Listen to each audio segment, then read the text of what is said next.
Good afternoon, everyone. My name is Tom Lang, and I'm with the Aurora Reimagine Coalition. We are excited. Today, we are walking the Licton Springs neighborhood along the No, that's on mute. North Corridor. And But we I have want to hear. a couple folks on the ground ready to lead you through some of the local businesses in the neighborhood and down the street to talk about a certain number of key spots in this neighborhood. You can see here our route for today will be talking in a couple of different locations and also interviewing some businesses and also showing some recorded messages from people we talked to yesterday.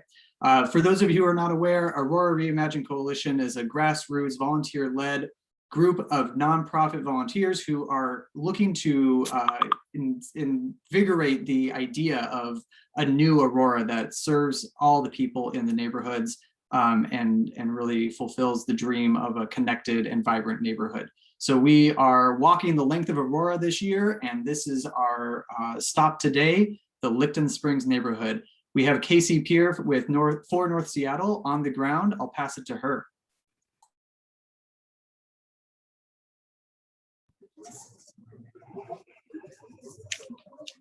Thanks, Tom. And are you able to see my video okay, Tom? Yep, you're coming through just perfect. Perfect, because I can't see it. There we go. It's here. Well, again, thank you, Tom, for that and for everyone who's helping out today. Again, my name is Casey Peer, and I do work with For North Seattle. So I've been in the neighborhood for about a decade and specifically running a nonprofit here that's actually funded by the city of Seattle for the last 3 years through an initiative called Only in Seattle. And the purpose of that program is to essentially help Seattle neighborhoods develop business districts. And so that's what I'm here to do. There was a visioning and planning effort that happened, and we came to realize as neighbors that we needed to come together and create strong relationships to try to even make that business district happen. So at this point, a chamber doesn't exist or anything like that, but we are creating the relationships that can knit together a sustainable organization is the hope. And so today we are going to be working specifically I'm here at 100th, right next to Big Whale Consignment and Burgermaster and a couple other neighborhood icons. And we're going to be going up to 110th. So I just want to give you a little picture here of 100th and why I think it's a really great place to be starting. Let me switch the camera around here. So as you can see, if we move this direction, what we've got is a mini mall, and this has everything from little local food to acupuncture, game gurus, a little convenience store, and GT recording. Across the street, you've got Burgermaster, a neighborhood icon. The first one of those opened up in the 1950s, and it is still one of the only places you can get a drive-up meal in your car. And so the great thing about this specific intersection is that it actually represents a bit of what I would call the old Aurora colliding in or trying to mix in with the new version of Aurora. And so you've got some of these businesses here that are regional serving businesses that kind of need cars to be coming down Aurora and to access. Other of these businesses are very neighborhood focused and serving and can be utilized by people who are using the E-line, who could be biking on this Greenway path.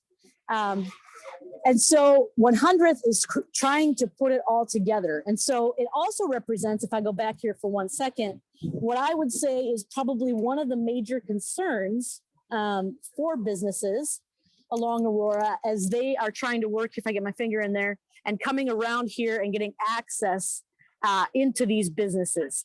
So what can often happen is that cars coming in and taking a left to get in need to get right into this lot here and get a little bit jammed up and backed up onto Aurora because this is the clearest access point. There's a little bit of one further south. So I just wanted to show that as a sample quick because as we are all reimagining Aurora moving forward. And we see this place right here where there's a mix of new and old coming together. One of the big concerns that we'll have from business owners is ease of access. And so I'm a big advocate and believer that thoughtful design can make something work for everyone. And so I actually want to turn it over now to Lee, who's going to talk to us about some of these new parts that have been added in the last couple of years. So go ahead when you're ready, Lee.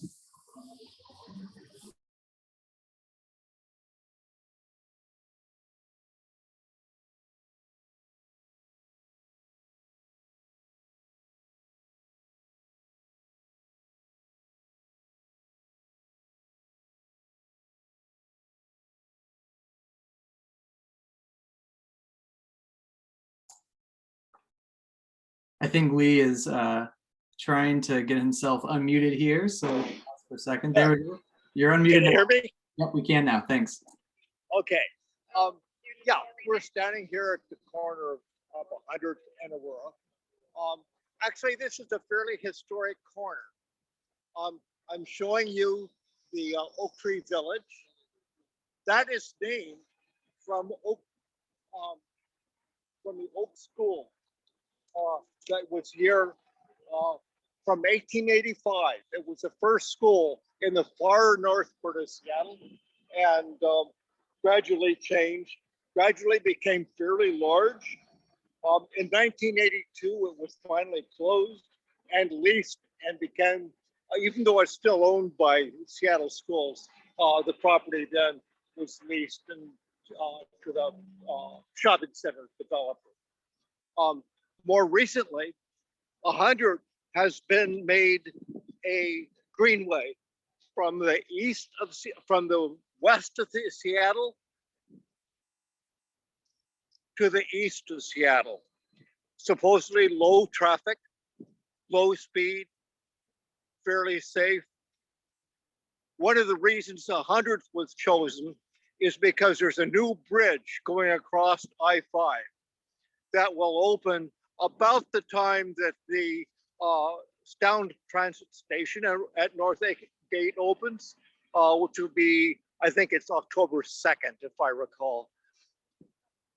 This will be the major pedestrian and bicycle right-way all the way across from North Gate and the Sound Transit Station to the west.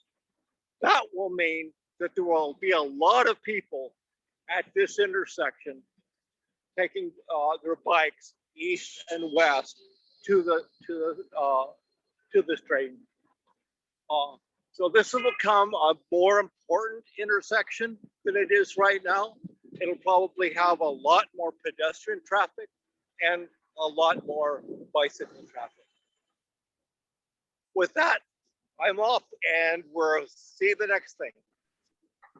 Thanks, Lee. We have one more business on that corner that is actually below Big Whale's consignment that Casey was talking about, and that is Rich's Custom Upholstery. And yesterday, Casey sat down with the owner there, Mo Pilgrim, and this is what he had to say. And let me actually reshare this now so you can hear what they said. Okay, this is it.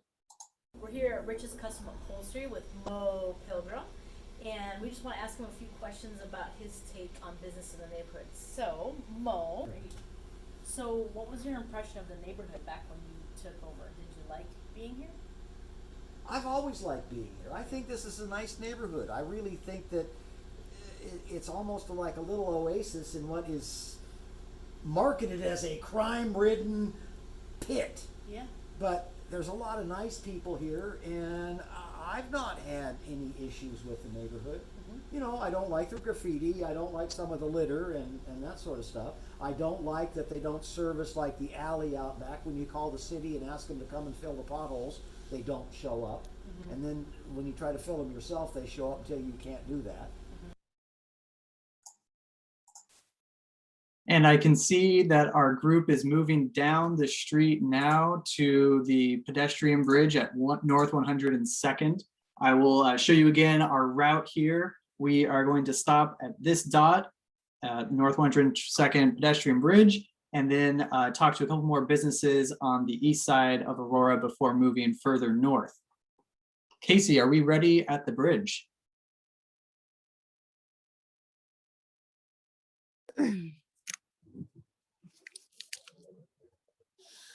Hey there, Tom. So today we were hoping to have somebody from A-Love to be able to swing in to this fantastic bridge art project, but so far they have not been able to make it. So I'll just give you guys a little bit of a view of this. I'm sure everyone has seen the bridge so far. But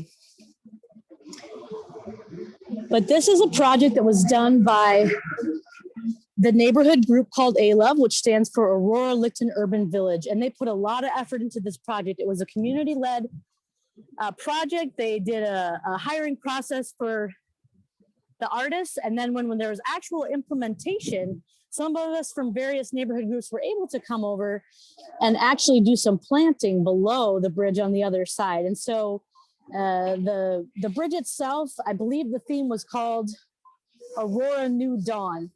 I may have that just slightly wrong. I'm sorry about that. But it is designed to be a vibrant centerpiece of the neighborhood. And I can tell you firsthand, as someone who is often out in the neighborhood, that we still get compliments on it all the time. It's been able to actually stay fairly clean. The graffiti cleanup is very, very easy with this bridge.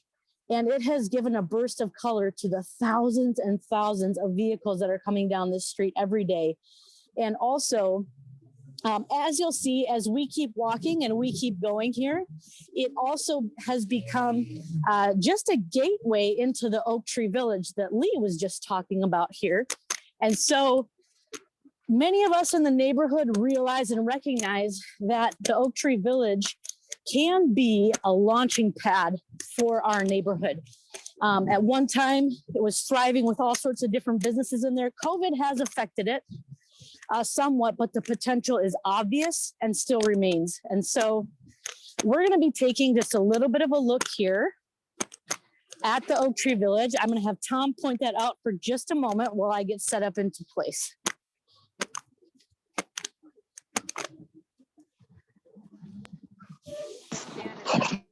In the meantime, I might mention that the bridge was designed, or the artwork on the bridge was designed by Vicky Scurry in 2019. And in addition to A-Love, a whole lot of community organizations went together and got several huge grants, including a pedestrian crossing, a signal at 92nd, and in the same grant, this bridge. Let's move a little bit further up the street. And yesterday, Casey went into Little Amazon Fish and Pets and interviewed the owner there, Lynn Nguyen, the owner of Little Amazon Fish and Pets. Good afternoon. We are here today again on Aurora with Lynn, who is the owner of Little Amazon Fish and Pets. And so we just wanted to ask her again about Aurora from her perspective. So Lynn, while that was back in 1996, how have you seen the community and the neighborhood change now into recent years? So for my business, especially my business, we do a lot of tropical fish and small animal and reptile. We do a lot of family. You know, family come here with kids, with children, and a lot of bad stuff going on Aurora. Yeah. You know, Seeing drugs. People coming here, you know, bad people, and the prostitutes, you know, and they walk back and forth. Sometimes they stay in here for hours. But I want to make them feel bad. You know, that's the thing. Especially they cross the street, they're always there. And then sometimes they cross over here and make them run back and forth and they come in here. That's the thing, you know. And yeah, it's getting worse. You don't see, you know, like every day, you know, I stand here, if I see the people walking, that's the reason why we have so many camera over every corner. And I didn't have camera for a long, long time, you know, just recently. Yeah, the short term or long term, 5 to 10 years, what could change to make it be a better place for a business like you? Well, the first thing, they have to clean up the road, the Aurora, they have to clean it up, because so many trucks. Because I have so many, you know, customers, they come with children, and they always complaining. So, well, it's very scary, this area. Yeah. Every single people. Yeah. Very scary. Yeah. Even though, you know, they park in the front and then a group of people, you know, and sometimes they fighting, stuff like Yeah. that. So my customer, they park, they want to come in, but they don't, they Yeah. scared, and they Yeah. stay in the car, Yeah. they wait. And sometimes they come in here, and they done, they want to get out, and they're scared to get out. Yeah. So. Moving further up the highway, we have a community staple. Handy Andy has been in business for 40 plus years now, and Casey talked with the owner there, Russ, yesterday as well. Here's what he had to say. This afternoon, we're here on Aurora Avenue at Handy Andy, and we are with Russ. We're gonna have Russ just say a little bit about how long have you been in the neighborhood, Russ? So my family opened up here on Aurora in 1980. So we've been here for 40 years, and we're planning on moving down the street to 93rd and Aurora here in the next year. As long as all the construction goes well, we got our permits and everything. But my concerns with Aurora is that it's not pedestrian friendly, and I don't think that it's really reasonable to make it pedestrian friendly. The biggest issue is the constriction between property lines, that it's so narrow, that it's what I believe is 90 feet in some sections between buildings. Like you can look at between the buildings of D&D Breaks and Underwater Sports. Both properties come up right to the property line, and it makes it difficult to come up with a plan. I think what I would envision would be to move pedestrians off of Aurora to use Stone Avenue as a pedestrian-oriented path. There's ways to make that happen, similar to the way that it is up in Bitter Lake. That along Bitter Lake, east of Aurora, or west of Aurora, pedestrians are moved over to that area, and it gives them a safe path to go up and down. And I think that could happen with Stone. With the interurban trail could go down 109th all the way over to Stone through the alley access that's already there, and then go all the way down to Green Lake and give a safe thing. My biggest concern is the bat lanes. There's too many speeders that use that to bypass traffic. The serious accidents I've seen on Aurora come in the bat lane. I think that there needs to be, it should be striped.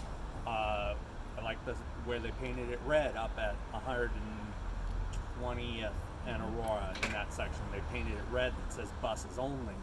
I think that maybe camera enforcement on the bat lanes would be great.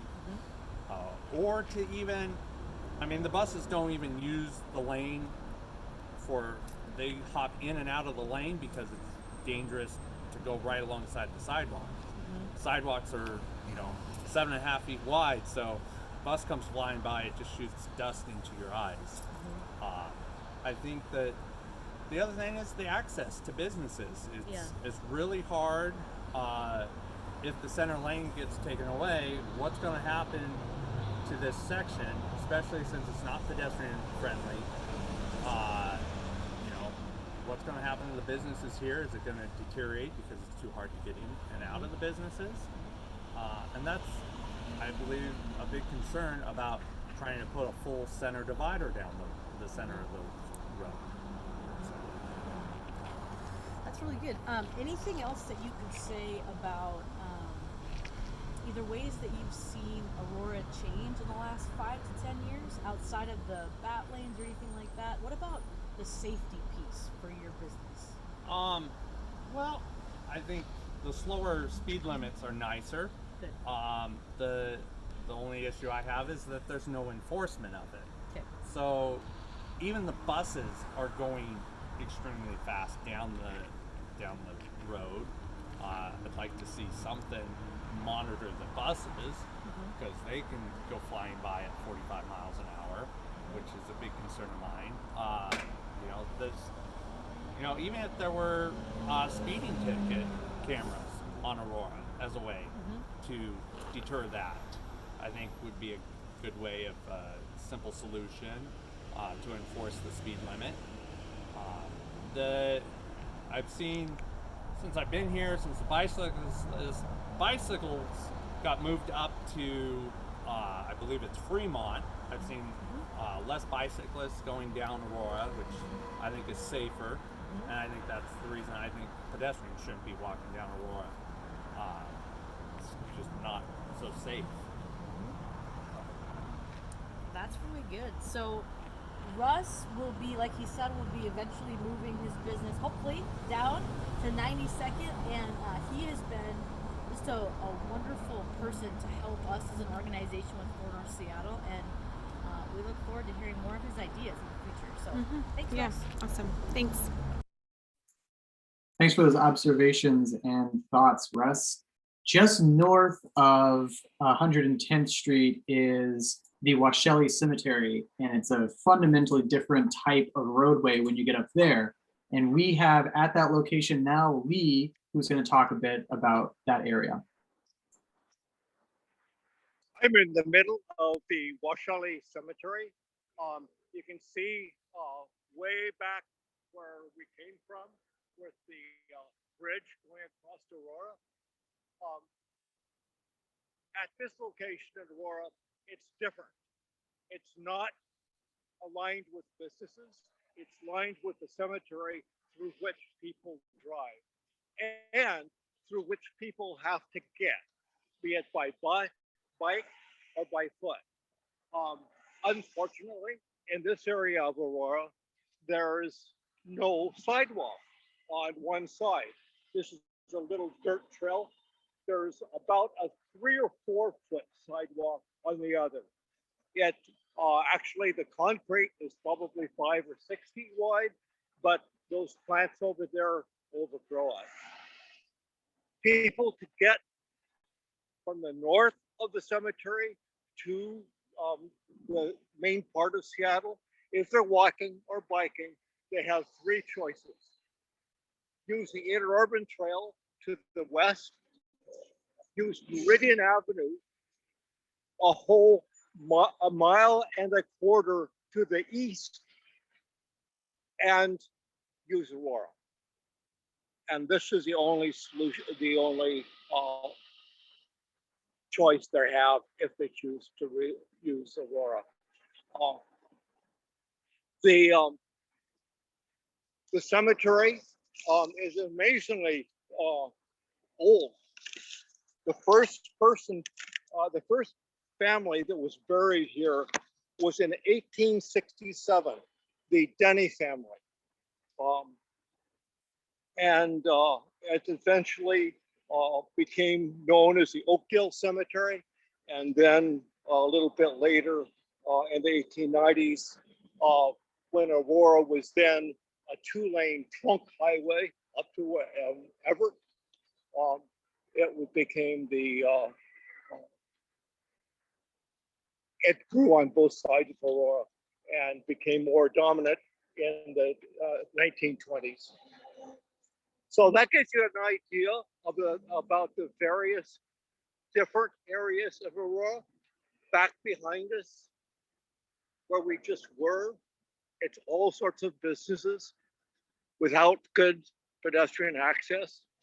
And here, it's a place where you need to get north and south, but there are very few places to do it for a pedestrian or a bicycle. So that's my report from up here. Thanks, Lee. And to wrap us up, Casey is back on the bridge at North 102nd Street with the most iconic view of the neighborhood. Yeah, thank you so much for being a part of this walk today. This is really, I think, a special part. I'm a little biased, but a special part of Aurora Avenue.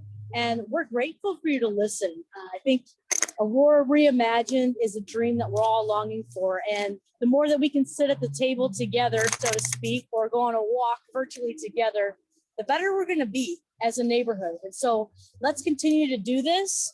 And we will zoom out for you and say thank you and goodbye.